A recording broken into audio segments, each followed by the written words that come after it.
The Lives of the Saints by Father Alban Butler. July 17th, St. Leo IV, Pope.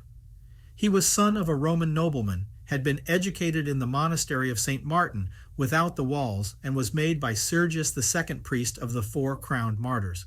He was chosen pope after the death of Sergius II in 847, and governed the church 8 years, 3 months, and some days. The Saracens from Calabria had lately plundered St. Peter's Church on the Vatican and were still hovering about Rome.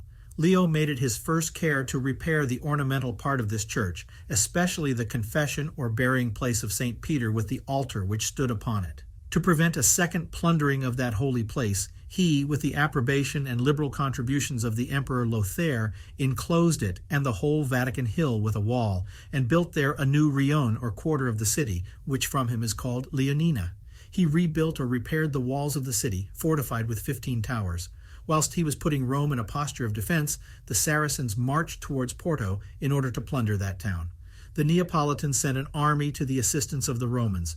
The Pope met these troops at Ostia, gave them his blessing, and all the soldiers received the Holy Communion at his hands. After the Pope's departure, a bloody battle ensued, and the Saracens were all slain, taken, or dispersed.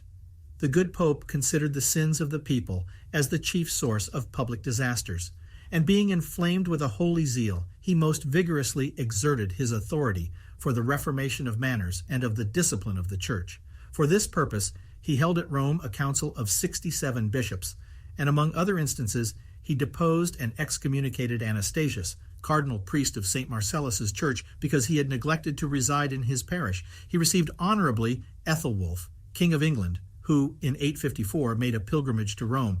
Pope Leo directed to all bishops and pastors a homily on the pastoral care, published by Labba from the Vatican manuscripts and also extant in the Roman pontifical. In it all, the chief functions of the pastoral charge are regulated, and every duty enforced with no less learning than piety.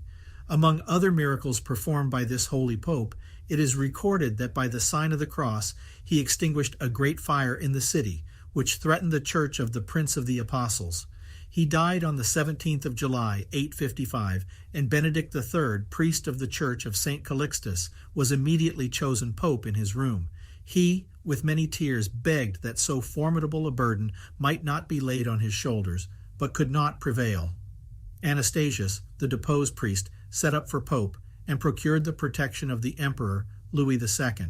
But the steady unanimity of the people in the election of Benedict III overcame this opposition, and he was consecrated on the first day of September in the same year, 355, as is related by Anastasius, who was then living, and shortly after, before the year 870, Bibliothecarian of the Church of Rome, the most learned man and the most shining ornament of that age, as Dr. Cave allows him to have been.